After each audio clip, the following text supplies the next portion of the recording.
안녕하십니까. 기사퍼스트 공석입니다. 자, 커말 2급 필기 컴퓨터 일반 6번째 시간 되겠습니다. 자, 지금까지 배웠던 내용은 윈도우즈 7. 자, 윈도우즈 7을 통해서 컴퓨터가 무엇이냐, 자, 컴퓨터의 특징이 무엇인지, 자, 어떤 역할을 하는 것인지, 자, 어느 정도 개념을 이제 잡았고요. 이제부터 이제 하드웨어, 그리고 소프트웨어, 본격적으로 이제 컴퓨터 관련된 내용들을 배우고 있는 중입니다. 하드웨어는 장치 중에서 가장 중요한 것이 CPU라고 말씀을 드렸고요. 자, CPU하고 같이 필요한 것이 기억장치가 필요하겠죠. CPU는 처리 용도가 되는 거고요. 기억장치는 데이터하고 명령어라든지 이런 것을 기억하는, 저장하는 역할을 하는 겁니다. 자, 기억장치도 용도에 따라서 몇 가지로 분류를 할 수가 있었습니다. CPU하고 바로 처리 용도로 사용이 되는 주기억장치가 있었고요. 그리고 각종 프로그램과 데이터를 저장하는 용도로 사용이 되는 보조기억장치, 그리고 특수 용도의 기억장치, 이런 것들이 있었습니다. 자, 이런 것이 이제 하드웨어의 주요 이제 내용들이 되었습니다. 자, 그 다음 이제, 이번 시간부터는 이제 소프트웨어에 대해서 말씀을 드릴 겁니다. 그래서 소프트웨어가 무엇인지, 분류는 또 어떻게 되는 것인지, 그런 내용들을 말씀을 드릴 거고요. 그리고 컴퓨터의 분류, 그리고 자료 처리 시스템도 같이 설명을 드리도록 하겠습니다.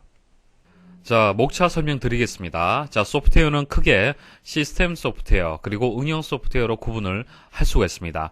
자, 시스템 소프트웨어는 여러분들이 잘 알고 계시는 윈도우즈 XP와 같은 운영체제, 자, 이런 것들은 하드웨어를 제어하는 그런 역할을 하는 거잖아요. 그죠? 그래서 시스템하고 좀 더 가까운 그런 소프트웨어가 되겠습니다. 자, 그 다음 운영 소프트웨어는 엑셀과 같은 프로그램, 자, 어떤 특수한 목적을 가지고 있는 그런 프로그램을 응용 프로그램이다, 그렇게 얘기를 하죠. 근데 시험에는 시스템 소프트웨어와 관련된 내용들이 주로 출제가 되고 있습니다. 자, 컴퓨터의 분류는요, 뭐 여러 가지 기준에 따라서 분류하는 방식이 다양한데요. 일단 취급하는 자료의 형태에 따라서 자료가 디지털 자료냐 아니면 아날로그 자료냐에 따라서 컴퓨터를 또 분류를 할 수가 있습니다. 자, 그 다음 자료 처리 시스템은요, 예전에는 일괄 처리 시스템을 이용을 했었어요. 자, 예전에는 컴퓨터라는 이 장비가 회사에 그렇게 많이 없었습니다. 그래서 별도의 전산실을 만들어서 전산실에서 컴퓨터를 운영을 하고요. 회사 전체에서 필요한 자료들을 모아서 한 번에 컴퓨터를 작동을 시켜서 처리했었죠. 이것을 일괄 처리 시스템이라고 얘기를 하는 겁니다. 자, 그 다음 실시간 처리 시스템은요, 그때그때 바로 작업할 거리가 있을 때 바로바로 처리하는 방식이 되겠습니다. 자, 은행에서 입출금을 생각해 보시면 되겠죠. 이런 것들을 모아서 처리한다는 것은 현실적으로 좀 불가능한 그런 이제 일이 될 겁니다. 그래서 은행에 관련된 업무들은 그때그때 바로바로 처리를 해야 되는 거죠. 자, 분산 처리 시스템은 말 그대로 컴퓨터를 분산을 해서 처리하는 시스템, 네트워크로 서로 연결을 해서 분산해서 처리하는 시스템을 얘기를 하는 겁니다. 자, 그 다음 정보와 사회와 관련된 내용도 출제가 되고 있습니다. 자, 수렵하고 채집하는 사회에서 농업사회, 산업화 사회로 발전이 되었고요. 현재 사회를 우리는 지식 기반의 정보화 사회라고 얘기를 하고 있습니다. 자, 이 정보화 사회의 특징이라든지 역기능이 시험에 출제가 되고 있습니다. 역기능이라는 것은 문제점을 얘기를 하는 거죠. 정보화 사회라고 해서 무조건 좋은 것은 아니죠. 자, 그리고 컴퓨터와 관련된 기타 용어를 정리를 하고 끝내도록 하겠습니다. 자, 소프트웨어 분류 말씀을 드리겠습니다. 자, 크게 두 가지가 있는데요. 자, 응용 소프트웨어는 여러분 잘 아실 거고요. 자, 시스템 소프트웨어 보도록 하겠습니다. 시스템 소프트웨어는 말 그대로 시스템 전체를 작동시키는 프로그램을 얘기를 하는 겁니다. 자, 가장 대표적인 시스템 소프트웨어가 여러분들이 잘 알고 계시는 윈도우즈가 되는 겁니다. 자, 윈도우즈는 시스템 전체를 작동시키는 그런 역할을 하는 거죠. 자, 그 다음 유틸리티 프로그램, V3라든지 R집 이런 것들은 응용 소프트웨어하고는 조금 성격이 좀 다릅니다. 시스템이 좀 더 가깝죠. 자, 그리고 언어 번역 프로그램이 있습니다. 자, 이게 시험에 잘 출제가 돼요. 크게 세 가지가 있는데요. 자, 언어를 번역한다고 해서 우리가 알고 있는 그냥 번역 프로그램을 얘기하는 것이 아닙니다. 자, 각 나라마다 다른 언어를 번역하는 그런 의미가 있는 것이 아니고요. 사람이 이해하는 언어와 컴퓨터가 이해하는 언어로 번역을 해준다, 그런 뜻으로 해석을 하셔야 됩니다. 자, 좀 더 자세하게 말씀을 드려볼게요. 자, 언어를 번역하고 실행하는 과정이 시험에 출제가 되는데요. 자, 꼭 기억을 하셔야 됩니다. 자, 이 세 가지가 있는데 컴파일러를 기준해서 설명을 좀 드려보겠습니다. 자, 먼저 원C 프로그램을 작성을 해야 됩니다. 원시 프로그램. 자, 원시 프로그램이라는 것은 사람이 이해하기 쉬운 형태를 얘기를 하는 겁니다. 제가 CPU의 작동 원리를 말씀을 드릴 때 엑셀에서 비주얼 베이직 프로그램을 실행을 해서 간단한 1과 2를 더하는 그런 프로그램 작성하는 거 보여드렸었죠. 자, 어떻게 말씀을 드렸습니까? 자, A에다가 1을 대입을 하고 B에다가 2를 대입을 하고 자, C는 A 더하기 B가 되고 그 다음 메시지 박스를 이용을 해서 C를 출력하라 이렇게 해서 프로그램 코딩을 했었습니다. 그죠? 자, 이것은 컴퓨터가 이해하는 것이 아니고요. 사람이 이해하기 쉬운 형태다 그렇게 말씀을 드렸었잖아요. 그죠? 자, 이렇게 해서 명령문 형태로 해서 프로그램을 만들었었습니다. 자, 근데 이것을 사실 컴퓨터가 이해하는 것이 아니다 그렇게 말씀을 드렸고 이것은 명령어 형태로 분해가 돼야 된다. 그래서 load A, add B, store C 그죠? A를 읽어드리고 B를 플러스를 해서 store C, C에다 저장을 해라 이렇게 해서 명령어 형태로 분해를 해야 된다 그렇게 말씀을 드렸어요. 근데 사실은 이 명령어도 컴퓨터가 알아들 수 있는 것은 아닙니다. 컴퓨터는 무엇을 알아듣는 거죠? 그렇죠. 1과 0밖에 몰라요. 좀 더 자세하게 말씀을 드리면은 5V의 전류가 흐르느냐 1.5V의 전류가 흐르느냐 그것을 가지고 판단을 하는 겁니다. 그래서 여러분들이 만든 원시 프로그램을요 번역을 해줘야 돼요. 컴퓨터가 알아들을 수 있도록. 그것을 목적 프로그램이라고 얘기를 하는 겁니다. 자, 이것은 1과 0으로 되어 있어요. 1과 0. 그리고 원시 프로그램 같은 경우에는 보통 이제 영어로 보통 작성을 하죠. 자, 그 다음 근데 1과 0으로 되어 있는 이것을 바로 실행할 수 있느냐? 그렇지는 않습니다. 두 가지 작업을 더 처리를 해줘야 돼요. 첫 번째는 링킹이고요. 두 번째는 로딩인데요. 링킹하는 것을 링커라는 프로그램이 수행을 하고요. 로더라는 프로그램이 로딩을 하는 겁니다. 자, 어떤 역할을 하느냐면은 링커 같은 경우에는 실행 가능한 형태의 모듈로 만드는 거예요. 실행 가능한 형태로 모듈. 그러니까 모듈은 프로그램이다 그렇게 생각을 하시면 됩니다. 그러니까 링커라는 것은 서로 연결한다는 뜻이잖아요. 그렇죠? 링커. 그러니까 만일 사칙 연산. 그러니까 덧셈, 뺄셈, 곱셈, 나눗셈 각각의 프로그램을 만들었어요. 덧셈, 뺄셈, 곱셈, 나눗셈. 자, 만들어서 목적 프로그램 만들었습니다. 자, 이것을 각각을 모듈이라고 볼 수가 있고요. 자, 이것을 어떻게 해야 된다? 완성된 프로그램을 프로그램을 완성시키고 실행하려면은 이것을 서로 연결해 줘야 돼요. 연결해 줘야 됩니다. 그게 링커가 하는 역할이에요. 그래서 실행 가능한 형태의 모듈로 만들어야 돼요. 자, 목적 프로그램은요, 즉시 실행이 안 되기 때문에 그렇습니다. 그래서 링킹 작업이 필요해요. 자, 그래서 이제 실행 가능한 상태로 만들었습니다. 자, 그 다음 어떻게 해야 되느냐? 로딩을 해야 됩니다. 자, 결과적으로 실행이 되려면은 어디에서 존재를 해야 됩니까? 그렇죠. 주기억장치에 있어야 됩니다. 주기억장치에. 그래서 메모리에 프로그램을 어떻게 한다? 적재줘야죠. 적재를 해서 이제 실행을 하는 겁니다. 자, 이 순서가 시험에 출제가 됩니다. 자, 꼭 기억을 하셔야 됩니다. 자, 번역기가 크게 세 가지가 있다 말씀을 드렸었잖아요. 그죠? 각각의 차이점 설명 좀 드리겠습니다. 자, 먼저 컴파일러하고 어셈블러의 차이점 말씀을 드릴게요. 일단 컴파일러 먼저 말씀을 드리겠습니다. 자, 컴파일러는 코볼이나 C나 자바 이런 프로그램 보통 이용하고 있는 프로그래밍 언어가 되겠습니다. 자, C 언어에 대해서는 또 뒤에 다시 또 설명드릴 기회가 있을 거고요. 자바라는 프로그램도 같이 그때 말씀을 좀 드리겠습니다. 그래서 코볼하고 C하고 자바라는 프로그래밍 언어가 있어요. 자, 이 프로그래밍 언어는요, 고급 언어입니다. 자, 고급 언어라는 것은 사람이 좀 더 이해하기 쉬운 형태를 얘기를 하는 거고요. 저급 언어도 있는데요. 저급 언어는 어셈블리어가 저급 언어가 되는 겁니다. 이것은 컴퓨터가 좀 이해하기 쉬운 형태의 원시 프로그램 형태를 얘기를 하는 겁니다. 이해하시겠죠? 차이점 아시겠죠? 자, 그래서 고급 언어가 있고 저급 언어가 있어요. 그래서 고급 언어를 이제 번역하는 것은 컴파일러, 저급 언어를 컴파일하는 것은 어셈블러. 자, 이렇게 해서 두 가지가 있습니다. 아시겠죠? 그래서 결과적으로 1과 0 형태로 해서 만들어주는 거고요. 목적 프로그램 형태로 만들어주고 이것을 우리는 기계어다 그렇게 얘기를 합니다. 컴퓨터가 알아듣는다고 해서 기계어라고 얘기를 하는 거예요. 1과 0 형태로. 자, 이게 뭐 일반적인 번역의 이제 순서가 되는 겁니다. 번역하는 방법이 되는 건데, 인터프리터는 좀 달라요. 인터프리터. 컴파일러 방식은요, 이런 겁니다. 우리가 이제 그 원문이 있습니다. 원서가 있어요. 자, 원서가 있으면은 이 원서를 바로 한 줄 한 줄 한 줄 해석하게 되면은 어떻습니까? 그때 바로 그 원서를 해석할 때는 괜찮지만은 이것을 다음에 이 원서를 다음에 다시 한번 또 참고를 해야 되고 몇 번을 확인을 할 때는 이것을 번역을 해서 별도의 파일로 만들어 두게 되면은 이 번역한 것을 가지고 해석을 하면은 좀 더 이해하기 쉽잖아요. 이해하시겠습니까? 자, 이게 원문이고요. 번역본이에요. 이게 번역본. 자, 이렇게 해서 미리 번역본을 만들게 되면은 좀 더 빠릅니다. 해석이 빨라요. 그죠? 자, 이게 컴파일러 방식이에요. 그래서 전체를 번역을 해서 아예 번역한 결과인 목적 프로그램을 만들어 두는 방식이 되는 겁니다. 이것은 실행 속도가 빨라요. 목적 프로그램이 있기 때문에. 목적 프로그램만 바로 실행을 해버리기 때문에 속도가 빠릅니다. 자, 그런데 인터프리터 방식은요.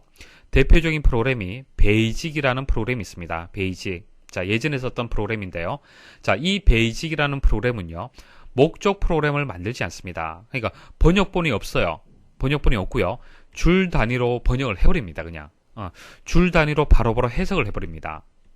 자, 해석을 하는 그때는 좋겠지만은 어떻습니까? 자, 어떤 번역한 결과가 없기 때문에 다음에 실행할 때는 실행 속도가 느리다는 얘기예요. 아시겠죠? 자, 차이점은 목적 프로그램을 생성을 하느냐, 생성하지 않느냐 그 차이점이 있고요. 속도의 차이점이 있습니다.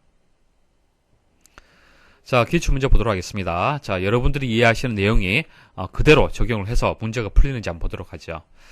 자, 다음 중 컴퓨터에서 고급 언어로 프로그래밍하는 과정의 순서로 옳은 것은 자, 컴파일러 생각하시면 되겠네요.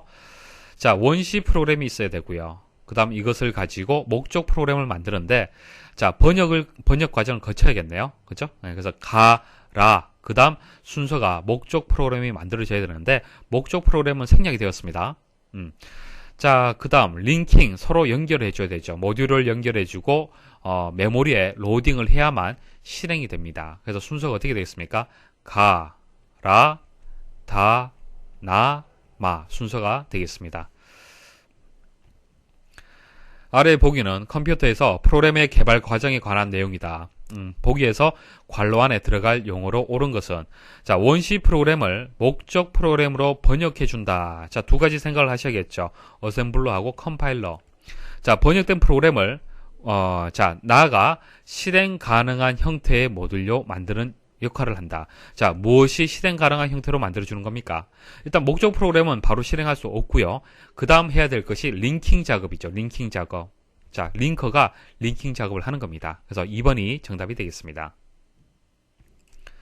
다음은 운영체제 구성 중 언어 번역 프로그램에 대한 설명이다. 다음 중 설명이 잘못된 것은 입력되는 프로그램을 원시 프로그램이라고 하고 출력되는 프로그램을 목적 프로그램이라고 얘기를 한다. 자, 설명은 얼마든지 다양하게 할 수 있어요. 여러분들이 개념만 이해를 하시면요. 문제를 좀 다르게 표현을 한다 하더라도 답을 찾을 수가 있을 겁니다. 자, 1번은 맞는 설명이라고 볼 수가 있겠죠. 자, 인터프리터는 원시 프로그램을 입력으로 받아 기계어로 변환하고 이를 실행해서 그 결과를 출력하여 주는 프로그램이다. 자, 기계어로 번역한다. 목적 프로그램 만드는 것이 아니죠. 2번이 정답이 되겠습니다. 어셈블리 언어는 어셈블러라고 하는 언어 번역기에 의해서 기계어로 번역이 된다. 맞고요. 여러 형태의 컴퓨터 언어에 따라 프로그램 언어는 각각의 언어 번역 프로그램을 갖고 있다. 그러니까 언어 번역 프로그램이 있어야만 컴퓨터가 실행을 할 수 있다는 얘기예요. 자, 프로그래밍 언어 설명드리겠습니다. 자, 조금 전 자, 코볼이다, 뭐 C 언어다, 자바다, 어셈블리어다 이런 것들이 다 이제 프로그래밍 언어예요. 자, 뭐 프로그래밍 언어라는 것은 말 그대로 프로그램을 만드는 언어를 얘기를 하는 겁니다. 자, 엑셀이라는 프로그램, 윈도우즈 XP라는 프로그램, 뭐 유닉스라는 프로그램, 이런 프로그램을 만드는 도구가 필요하겠죠. 그것을 프로그래밍 언어라고 얘기를 하고요. 시험에는 이제 C 언어하고 자바가 주로 이제 출제가 됩니다. 자, 두 가지를 설명을 간단히 좀 드리도록 하겠습니다. 자, C 언어는 가장 대표적인 언어입니다.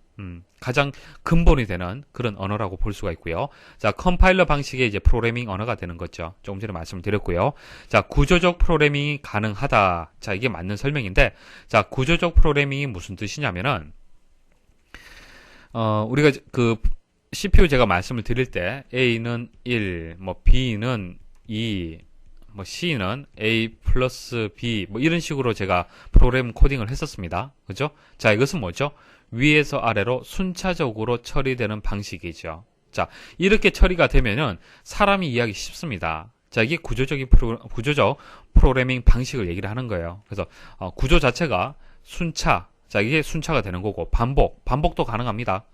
똑같은 이 처리문을 여러 번 반복할 때 반복문이 있어요. 그 다음 선택 구조. 자, 이것을 처리할 거냐, 이것을 처리할 거냐, 두 가지 중에 하나를 선택해서 처리할 수 있는 그런 또 처리 구조가 있습니다. 그래서 순차, 반복, 선택 구조, 자, 이런 구조를 사용을 하게 되면은 순차적으로 실행이 가능하고요. 그러니까 위에서 아래로 물 흐르듯이 처리가 가능하고요. 간단하고 이해가 쉽습니다. 자, 이것을 구조적 프로그램이라고 얘기를 하는 거예요. 그리고 모듈화를 할 수 있습니다. 모듈화.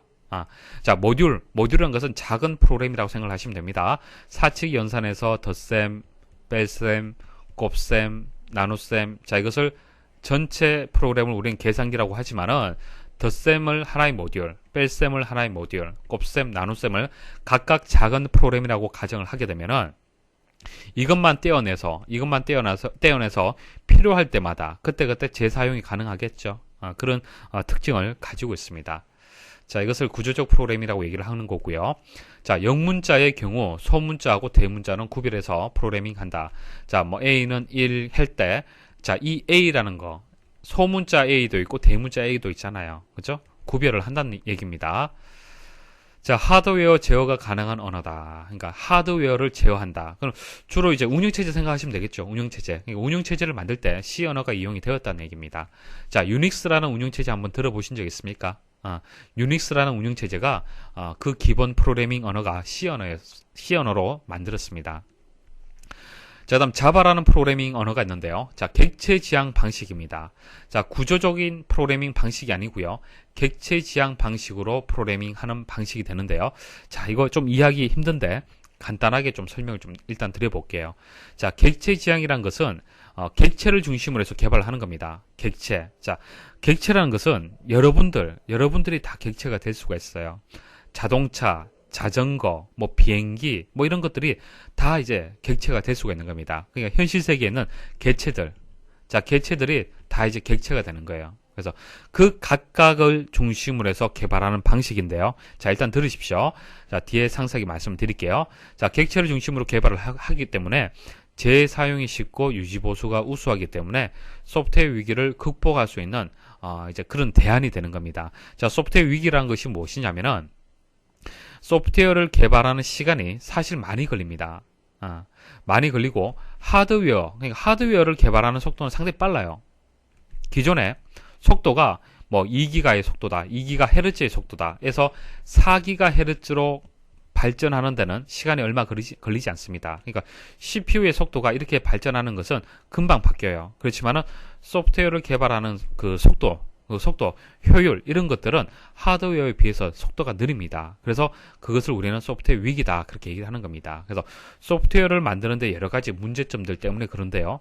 문제점이 이제 가장 큰 것이 유지 보수라든지 재사용성이 해당이 되는 겁니다. 그러니까 재사용이 좀 쉽고 유지 보수가 좀 우수하다라면은 소프트웨어 위기를 해결할 수 있는 방법이 되는 거예요. 그래서 그 방법, 그 대안으로서 객체 중심으로 해서 객체 지향 프로그래밍 기법을 이용을 하고 있습니다. 자, 특징은요, 다양성, 뭐 상속성, 추상화, 캡슐화, 정보 은닉 이런 것들이 있는데, 자, 설명을 드리겠습니다. 자, 사실 객체 지향 방식이란 것은 사실 이것을 설명을 드리려면요, 한 10시간 정도 설명을 드려야만 여러분들이 이해할 수 있는 그런 어려운 내용입니다. 그냥 간단하게 제가 말씀을 드릴 거고요. 만일 이해가 안 된다라면은 시험에 그렇게 많이 출제가 안 됩니다. 문제 보고 답만 외우셔도 됩니다. 자, 한번 설명을 드려볼게요. 자, 객체, 클래스, 메시지. 자, 이것은 객체 지향이라는 얘기를 할 때 가장 기본이 되는 개념이 되겠습니다. 자, 객체 말씀을 드렸죠. 자가용, 버스, 택시 이런 것들이 다 객체가 되는 거예요. 객체가 되고요. 각각의 객체를 잘 분석을 해보시면은 바퀴가 4개다, 뭐 엔진이 하나, 좌석이 5개, 휘발유를 사용하고 버스 같은 경우에는 바퀴가 4개고 엔진이 하나고 좌석이 20개고 뭐 경유를 사용을 한다. 택시는 바퀴가 4개고 엔진이 하나고 좌석이 5개고 LPG를 사용을 한다. 자, 이런 각각의 특성을 가지고 있죠. 특성을 가지고 있고요. 각각이 할 수 있는 어떤 행위들이 또 있습니다. 자, 이것을 모아서 우리는 객체라고 얘기를 하는데요. 그럼 클래스는 뭐냐? 클래스는 자, 이 객체들의 공통되는 특징을 묶은 것을 클래스라고 얘기를 하는 거예요. 자, 다시 한번 말씀을 드릴게요. 객체라는 것은 현실 세계의 개체, 모든 것들이 되는 겁니다. 자, 객체를 상호작용은 메시지를 통해서 이루어진다. 그러니까, 현실 세계의 모든 개체를 이제 객체라고 보시면 됩니다. 그리고 서로 상호작용을 하려면은 메시지가 필요한데, 다시 설명을 드릴게요. 자, 그 다음 클래스는 하나 이상의 유사한 객체들을 묶어서 공통된 특성을 표현한 데이터. 그러니까, 클래스라는 것, 그러니까 자동차라고 우리가 이것을 다 묶어서 자동차라고 얘기를 하잖아요. 그죠? 자, 이게 클래스가 되는 겁니다. 자, 객체하고 클래스 구분할 수가 있겠죠. 자, 인간도 마찬가지죠. 인간도 클래스가 되고 동양인, 흑인, 백인 해서 각각의 차이점이 있지만은 클래스라는 상위의 어떤 그룹으로 묶을 수가 있습니다. 자, 이것도 각각의 이제 개체가 되는 거고요. 동양인 같으면 팔, 눈, 다리, 피부, 그리고 각각 할 수 있는 그런 이제 자동차와 관련된 어떤 작업들, 어떤 행위들이 있을 수가 있겠죠. 자, 그 다음 메시지란 것은 객체들 간에 상호작용을 하는데 필요한 이제 수단을 얘기를 하는 거예요. 예를 들어서, 운전을 할 때, 여러분 주유하잖아요. 그죠? 주유가 한마디로 메시지가 되는 겁니다. 자, 동양인하고, 자, 자가용하고 객체가 있는데요. 이 객체 간에 서로 연결을 시켜줘야 되잖아요. 그렇죠? 연결시켜줄 때 주유라는 메시지를 전달을 해서 어떤 결과가 달라지게끔 만들어줄 수 있다는 얘기예요. 그게 메시지의 개념이 되는 겁니다. 자, 캡슐화는요. 처리에 필요한 기능을 한 테두리로 묶어두는 겁니다. 캡슐. 자, 우리 약이 있으면은 알약으로 되어 있는 것을, 자, 가루약 같은 경우에는 캡슐로 되어 있죠. 그리고 내부를 정확하게는 볼 수가 없습니다. 이런 식으로 캡슐화를 하는 이유가 여러 가지가 있는데요. 자바에서 그냥 객체 지향에서는 가장 중요한 것이 정보의 은폐 때문에 그렇습니다. 그러니까 내부적으로 덧셈을 구현하는 프로그램이 많이 만들어져 있다. 자, 이것을 캡슐화로 하게 되면은 외부에서 자, 안에 있는 내용을 직접적으로 볼 수가 없어요. 그래서 외부에서 변경할 수 없도록 할 수가 있습니다. 안에 정보를 은폐를 시키는 거예요. 그것을 캡슐화라고 얘기를 하는 겁니다. 그래서 이렇게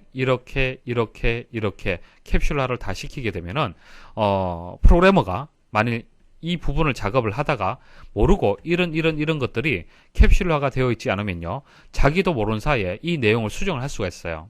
실수를 해서 그럴 수가 있습니다. 그런 문제가 발생하지 않는다는 얘기입니다. 그래서 프로그램 변경에 대한 오류의 파급 효과가 적다는 얘기입니다. 자, 정보 은폐는 금방 말씀드렸다시피 캡슐화를 하게 되면 정보 은폐가 되는 거죠. 자, 객체는 다른 객체로부터 자신의 자료를 숨기는 거예요. 숨기는 것이 나쁜 것이 아니고요. 숨기게 되면은, 그러니까 눈에 보이지 않으면은, 커튼을 치게 되면은 어떻습니까? 자, 바깥에서 방안을 볼 수가 없잖아요. 그렇죠? 자, 그랬을 때 어떤 보호의 의미가 있잖아요. 그렇죠? 자, 그래서 고려되지 않는 영향을 최소화하기 위해서 이제 정보 은폐를 하는 거고요.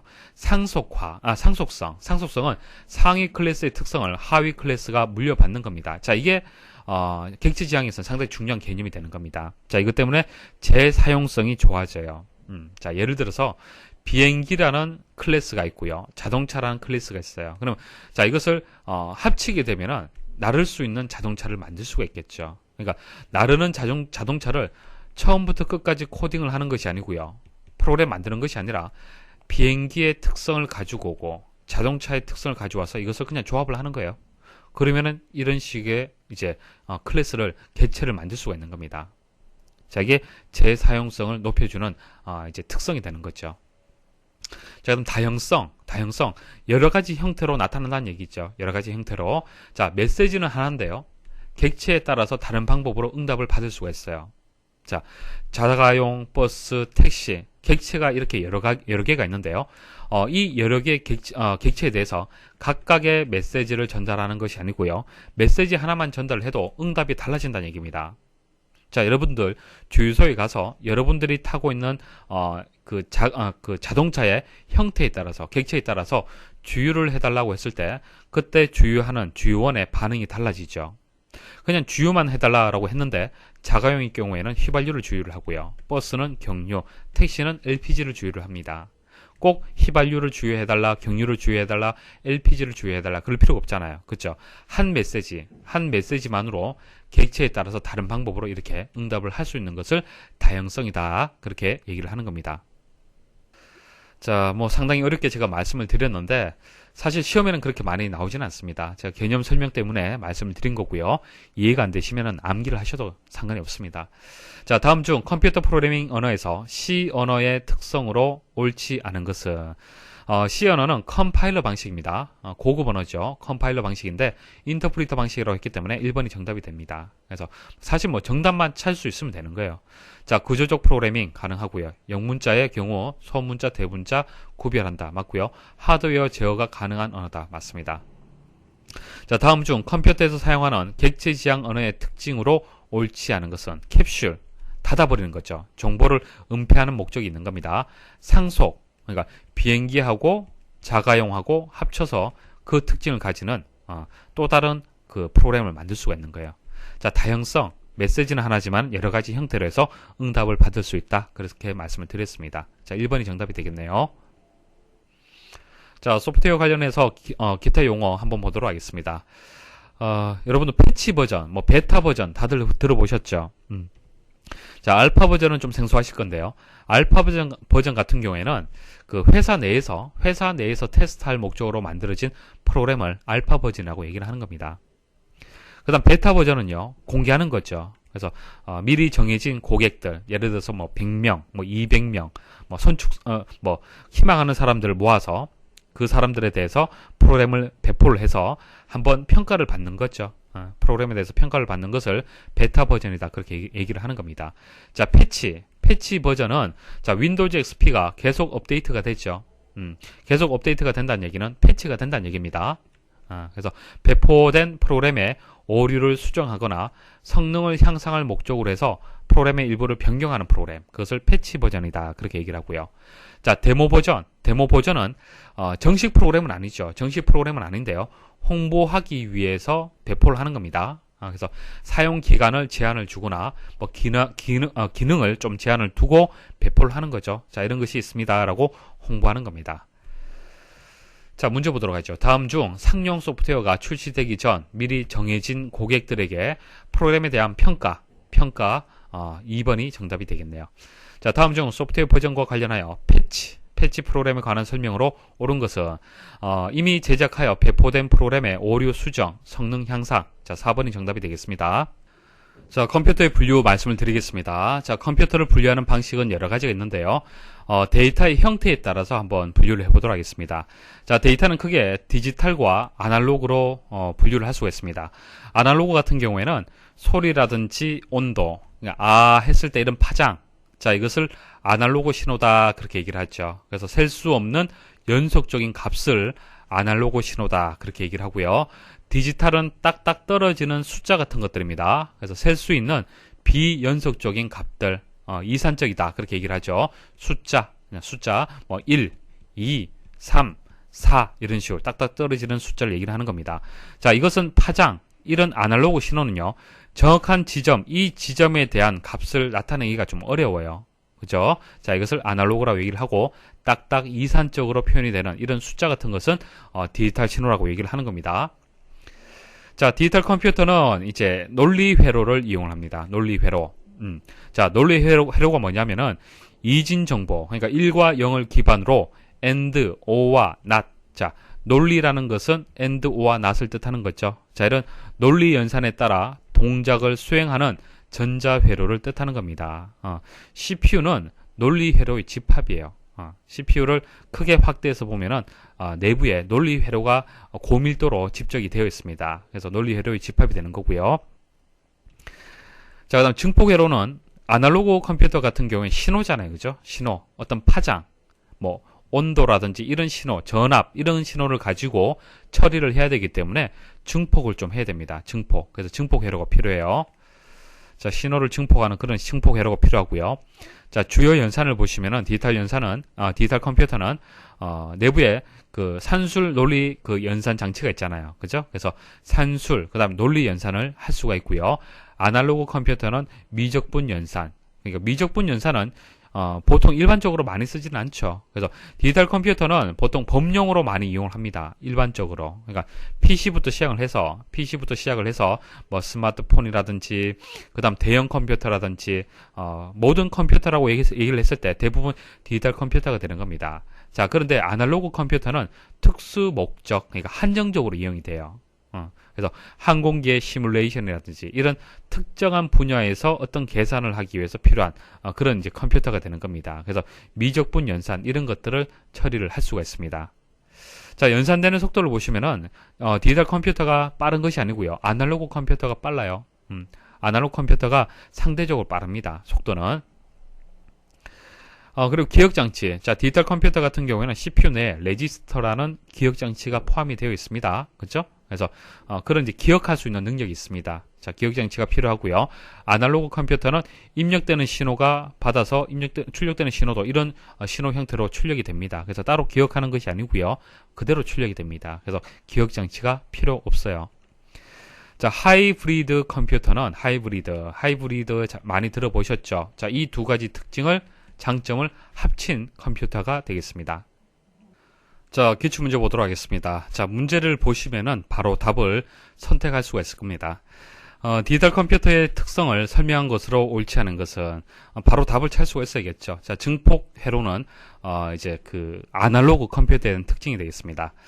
자, 다음 중 디지털 컴퓨터의 특징에 관한 설명으로 옳은 것은, 자, 맞는 것을 찾는데 1번, 온도, 전류, 속도 등과 같은 연속적으로 변하는 데이터를 처리한다. 이것은 아날로그에 대한 설명이 되는 거고요.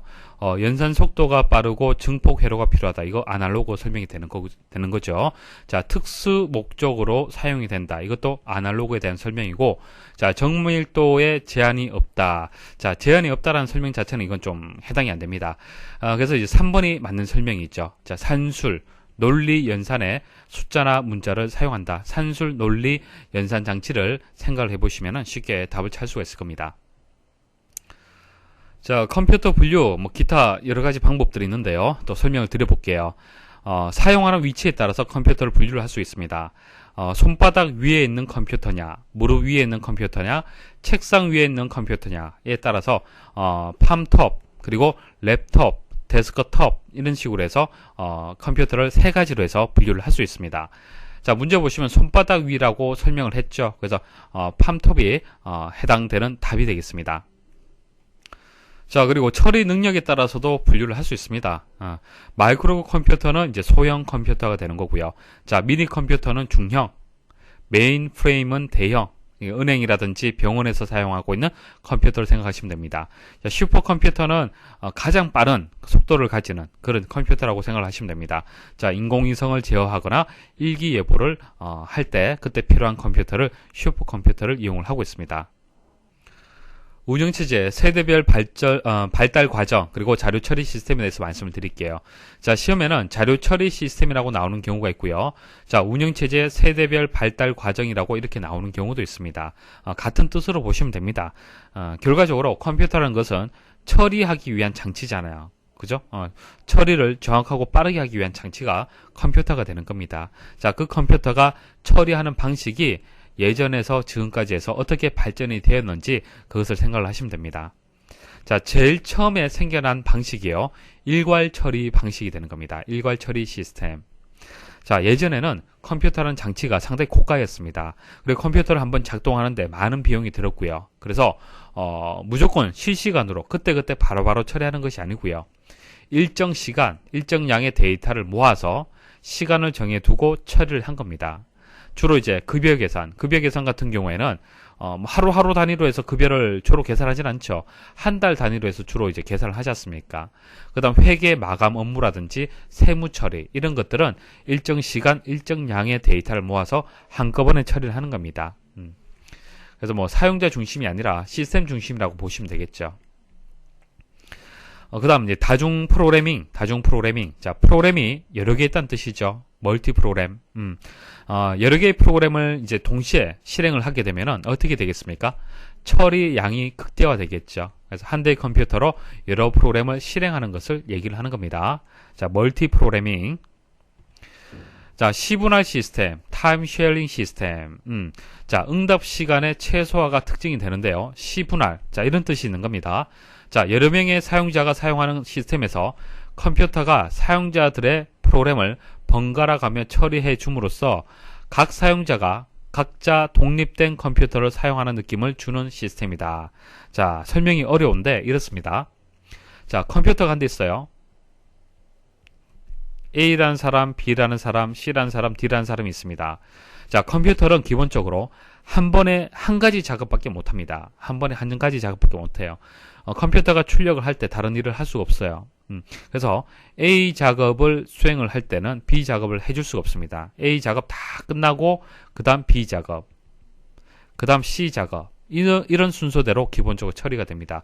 그런데 지금은 컴퓨터의 CPU 속도가 상당히 빠르죠. CPU 속도가 빠르기 때문에 A 작업 조금, B 작업 조금, C 작업 조금, D 작업 조금, 이것을 상당히 빠르게 수행을 하는 겁니다.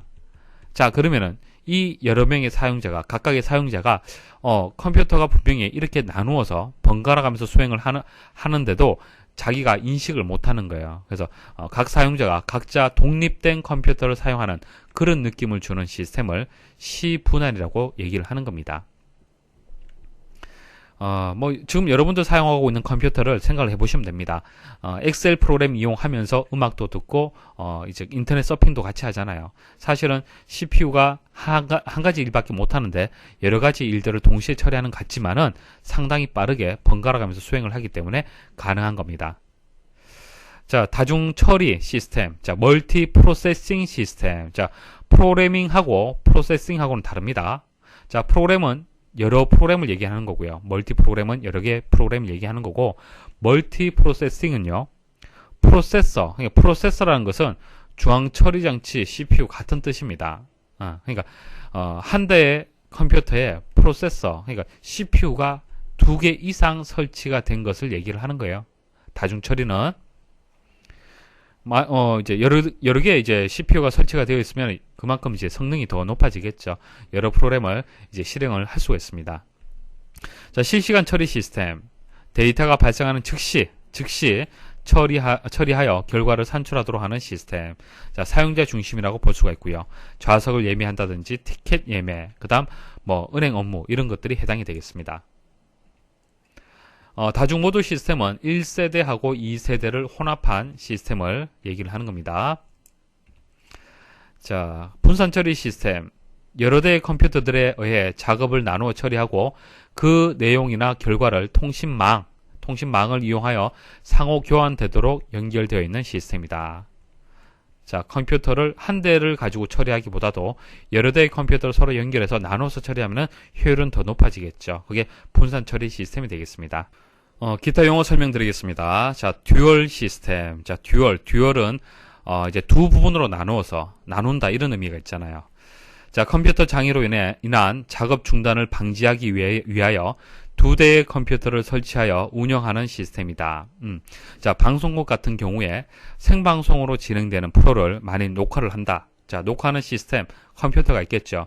자, 그 컴퓨터를 한 대만 가지고 만일 운영을 한다라면은 그 한 대가 만일 중단, 그러니까 고장이 발생을 하게 되면은 그 프로 자체 녹화를 못 하는 거잖아요. 그렇죠? 자, 이렇게 해서 상당히 좀 중요한 작업을 해야 될 경우, 자, 그럴 경우에는 듀얼 시스템을 이용을 합니다. 그래서 두 개의 CPU가 같은 업무를 동시에 진행을 하는 거예요. 그러니까 예비의 목적으로 해서 하나 더 가동시키는 거죠. 듀플렉스 시스템, 자, 비슷한데요. 이는 한쪽의 CPU가 가동 중일 때는 다른 한 PC는 대기하게 되며, 그러니까 일단 하나의 CPU만 가동시킵니다. 가동시키고요. 또 하나는 대기를 해요.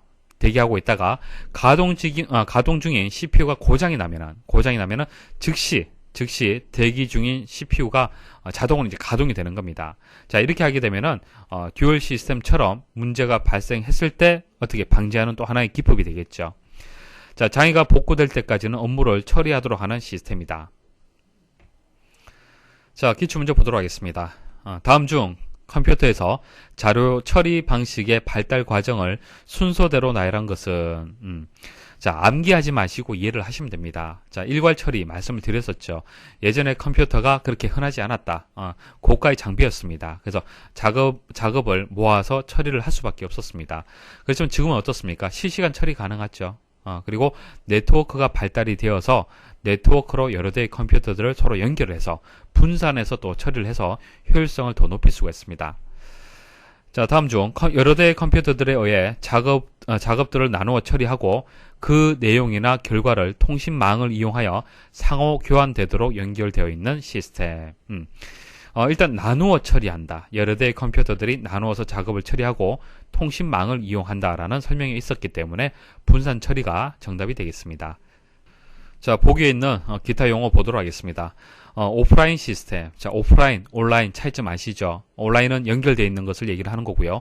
오프라인은 컴퓨터와 연결되지 않은 상태에서 그렇게 처리가 되는 시스템을 얘기를 하는 겁니다.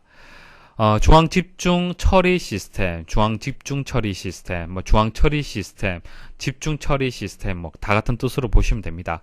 각 부문, 공장, 사무실 따위에서 발생하는 데이터나 업무를 중앙의 컴퓨터에서 집중적으로 처리하는 시스템. 그러니까 각각의 컴퓨터들이 다 있는 것이 아니고요. 처리하는 것은 중앙에 한 대가 있는 겁니다. 그 한 대의 컴퓨터가 집중적으로 처리하는 그런 방식이 되겠습니다. 다음 중 컴퓨터를 이용한 자료 처리 방식에 관한 설명으로 옳지 않은 것은 중앙 처리 시스템은 모든 자료의 처리를 오프라인으로 처리하는 특징이 있다. 아닙니다. 자, 은행 같은 경우에 자, 중앙은행에서 슈퍼컴퓨터가 있죠. 보통 슈퍼컴퓨터의 거의 성능과 거의 유사한 그 정도의 성능이 좋은 컴퓨터를 가지고 있습니다. 그래서 중앙 컴퓨터에서 각각의 그 지점하고 이렇게 연결이 되어 있죠. 그래서 실제적으로 모든 작업이 처리되는 것은 중앙에 있는 컴퓨터가 처리를 하는 겁니다. 자, 이때 오프라인으로 연결되는 것이 아니고 온라인으로 연결되어 있죠. 그래서 중앙 처리 시스템이란 것은 온라인이다, 오프라인이다. 자, 그것을 구분하는 것이 아닙니다. 온라인일 수도 있고 오프라인일 수도 있고요. 중앙 처리 시스템이란 것은 모아서 중앙에서 처리를 한다는 것이 중요한 겁니다. 자, 그래서 1번이 이제 그 오프라인이라고 했기 때문에 틀렸죠. 온라인도 되고 오프라인도 되는 겁니다. 일괄 처리 시스템은 자료 처리 작업을 일정한 양이나 시간 동안 모아서 한 번에 처리한다. 실시간 처리 시스템은 은행, 여행사의 좌석 예매 맞죠? 분산 처리 시스템은 각 지역의 컴퓨터가 통신 회선으로 연결되어서 서로 간의 데이터를 공유할 수 있다. 자, 통신이 된다는 얘기는 서로 자료를 공유할 수 있다는 뜻입니다. 자, 다음은 무엇에 관한 설명인가? 자, 2개 이상의 CPU를 가지고 동시에 여러 개의 작업을 처리하는 방식이다. 자, CPU가 한 개가 아니라 여러 개, 멀티죠, 멀티. 그리고 CPU를 다른 말로 프로세서라고 말씀을 드렸습니다. 그래서 멀티 프로세싱이 되는 거예요. 멀티 프로세싱. 그래서 다중 처리 시스템이 여기서 정답이 되는 겁니다. 자, 정보와 사회와 관련된 내용은요, 기출문제를 통해서 바로 정리하도록 하겠습니다. 다음 중 정보와 사회의 특징에서 역기능에 해당하는 것으로 옳은 것은, 자, 역기능은 어떤 문제라고 보시면 됩니다. 정보와 사회의 문제점. 자, 정보와 사회의 정의를 보시면은 정보기술, 컴퓨터와 이제 통신망이 주로 되겠죠. 자, 정보기술을 활용하여 보다 유익한 생활을 할 수 있는 정보 중심의 사회를 얘기를 하는 겁니다. 정보와 사회의 역기능은요, 불건전한 정보 유통과 컴퓨터를 이용한 신종 범죄가 계속 증가하고 있죠. 가상 공간의 확대로 인해 현실 도피, 비인간화를 촉진하고 있다. 중앙 컴퓨터 또는 서버의 장애로 사회적, 경제적 혼란을 초래할 수 있다. 여러분들이 사용하고 있는 스마트폰, 그런 이제 통신 장애가 발생을 한다. 통신사에서 통신 장애가 발생을 하면은 그때 모든 업무들이 이제 마비가 되는 거죠. 이런 정보와 사회가 이런 여러 가지 문제점들을 이제 안고 있습니다. 그래서 문제를 읽어보시면 답은 나올 겁니다. 자, 정보의 수요와 공급의 다원화. 그러니까 정보가 다양하죠. 수요도 다양하고 공급도 다양합니다. 기술 혁신과 정보화의 진전에 따른 첨단 직업의 출현. 이건 맞습니다. 이것은 역기능이라고 할 수는 없죠. 정보 이용의 격차와 뭐 문화적 종속, 정보 이용을 하는 데 있어서 젊은 사람하고 좀 나이 드신 분하고의 차이가 굉장히 커지고 있습니다. 그리고 문화적인 종속, 문화하고도 정보하고도 직접적인 종속적인 관계가 계속 유지가 되고 있죠. 다양한 사회의 시스템화, 뭐 이런 것들을 뭐 직접 이제 그 역기능이라고 하기는 힘들고요. 3번이 가장 적합한 답이다 볼 수가 있겠습니다. 컴퓨터 범죄 중 무단으로 소프트웨어를 복사하여 저작권 침해를 하였다. 이 경우 민형사상의 제재를 받게 되는데 어떤 법에 저촉되느냐. 자, 각각의 법에 대해서 간단하게 말씀을 드리겠습니다. 정보통신 기반 보호법. 이것은 주요 정보통신 기반 시설에 대한 보호와 관련된 내용입니다. 저작권하고는 직접적인 관계는 없고요. 소프트웨어 산업진흥원. 이것도 마찬가지 소프트웨어 산업의 진흥하고 관련된 내용이 되겠습니다. 개인정보보호법. 자, 개인정보의 수집, 유출, 오용, 남용으로부터 사생활의 비밀을 보호하기 위한 법률이 되겠습니다. 자, 저작권 법이 가장 이제 이 문제하고는 맞는 법이 되겠습니다. 저작자의 권리와 이에 인접한 권리를 보호하기 위해서 만든 법률이 되겠습니다. 자, 문제 보면은 바로 답을 선택할 수가 있겠죠. 자, 기타 용어 정리하고 끝내도록 하겠습니다. 다음 설명과 관련 있는 용어로 알맞은 것은, 자, 각각의 용어를 먼저 설명 좀 드릴게요. 여기서 정답이 되는 것이 DMA가 정답인데요. 다이렉트 메모리 액세스의 약자가 되겠습니다. 그러니까 메모리를 직접 액세스를 한다는 얘기예요. 메모리를 직접 액세스를 한다. 자, 이게 무슨 뜻이냐면은, 자, 메모리가 있고요. 입출력, 인풋, 아웃풋, 입출력 장치가 있습니다. 그리고 CPU가 있어요. 자, 메모리하고요, 입출력 장치하고 계속 통신을 해야 됩니다. 그래야만 출력을 하고 뭐 입력을 하고 작업을 할 수가 있어요. 그런데 이런 처리는 누가 하는 겁니까? CPU가 하는 거죠. CPU가 직접적으로 입출력을 사실 하는 겁니다. 해야 되는데 아무래도 CPU는 상당히 할 일이 많잖아요. 그런데 입출력 장치는 속도가 떨어집니다. 마우스, 키보드, 프린터 이런 입출력 장치 한번 생각을 해보십시오. CPU하고 비교하면 상당히 속도가 느립니다. 자, 그래서 CPU가 직접 이제 입출력을 하기는 하는데요. 이렇게 하는 것이 아니고 어떻게 한다? DMA 방식은 입출력, 그러니까 CPU의 간섭 없이 CPU가 하는 것이 아니고 주기억 장치하고 입출력 장치 사이에 직접 전송을 하는 겁니다. 직접 전송을 해서 고속으로 대량의 데이터를 전송해서 입출력이 이루어지는 방식을 얘기를 하는 겁니다. 그래서 DMA는 입출력 전송에 따른 CPU의 부하를 감소시킬 수가 있어요. 그러니까 CPU가 할 일이 많은데 입출력까지 같이 하려면은 그만큼 부하는 커지잖아요. 그렇죠? 그런데 DMA 방식을 이용하게 되면은 부하가 감소가 된다는 얘기입니다. 그래서 여기서 얘기하는 정답은요, 2번이 정답이 되겠습니다. 자, 나머지 용어 한번 보도록 할게요. 자, 교착 상태 말씀을 드릴게요. 교착, 서로 맞물려서 꽉 막혀 있는 그런 상태를 생각을 하시면 됩니다. 여러분들 컴퓨터 사용을 하다 보면은 여러 개의 프로그램을 동시에 수행을 하다 보면은 어떻습니까? 같이 수행을 하다 보면은 다운이 되는 경우가 있죠. 화면이 멈추는 경우가 있습니다. 그게 교착 상태가 되는 거예요. 그래서 데드락이라고 얘기를 합니다. 예측 못한 다운을 우리는 교착 상태, 데드락이라고 얘기를 합니다. 자, 정의를 말씀을 드리면은 둘 이상의 프로세스들이 자원을 점유한 상태에서 서로 다른 프로세스가 점유하고 있는 자원을 요구하며 무한정 기다리는 현상이다. 자, 프로세스라는 것은 주기억 장치에서 실행 중인 프로그램을 프로세스라고 얘기를 합니다. 자, CPU가 있고, 자, 주기억 장치가 있고요. 보조기억 장치가 있죠. 자, 보조기억 장치에서 한글 프로그램이 있습니다. 자, 이 한글 프로그램을 따닥 해서 더블 클릭을 하게 되면은 주기억 장치로 해서 적재가 되죠. 자, 주기억 장치에 있어야만 CPU가 가져와서 처리를 할 수가 있습니다. 자, 이때 보조 기억 장치에 있을 때는 프로그램이라고 얘기를 하지만은 주기억 장치에 있을 때는 이것을 프로세스라고 얘기합니다. 프로세스. 자, 그리고 이 프로세스를 처리하는 것은 누가 하는 겁니까? CPU가 하는 거고요. CPU를 다른 말로 프로세서라고 하죠. 프로세서. 그래서 프로세스가 무엇인지 구분할 수가 있어야 됩니다. 자, 그래서 프로세스라는 것은 이제 하나의 작업이다. 그렇게 보시면 됩니다. 뭐 한글 프로그램을 실행을 했을 때의 작업, 그리고 게임을 실행을 했을 때의 작업, 그리고 윈도우 서핑, 인터넷 서핑을 했을 때의 작업, 이런 각각의 작업들을 생각을 하시면 됩니다. 그래서 이런 작업들을 한다는 것은 컴퓨터 내부에 여러 가지 자원들을 이용을 하는 거예요. 자원들을 이용을 하기 때문에 프로그램 실행이 가능한 거죠. 자, 그래서 이런 것들이 서로 맞물려 있는 상태를 얘기를 하는 건데, 자, 이렇게 한번 설명을 드려볼게요. 두 명의 아이가 있는데요. 자, 게임기를 이 아이는 이것을 가지고 있고 이 아이는 이것을 가지고 있습니다. 자, 이것은 PS2고요. 이건 닌텐도죠. 근데 이 두 명의 아이가 싸우는 경우, 교차 상태가 발생하는 경우는 어떤 경우입니까? 자, 이 게임기를 가지고 있으면서 한 손으로 꽉 잡고 있어요. 그러면서 상대방이 가지고 있는 게임기를 요구할 때, 그 다음 상대방의 아이도 마찬가지예요. 자기 것은 주기 싫고 상대방이 가지고 있는 것을 요구할 때, 자, 이때는 서로 싸우게 되는 겁니다. 교차 상태가 되는 거죠. 둘 다 이 자원을 제대로 활용을 못하는 상태가 되는 거예요. 이게 교차 상태의 개념이 되는 겁니다. 아시겠습니까? 자, 다시 한번 정의 읽어볼게요. 자, 둘 이상의 프로세스. 자, 프로세스가 있죠.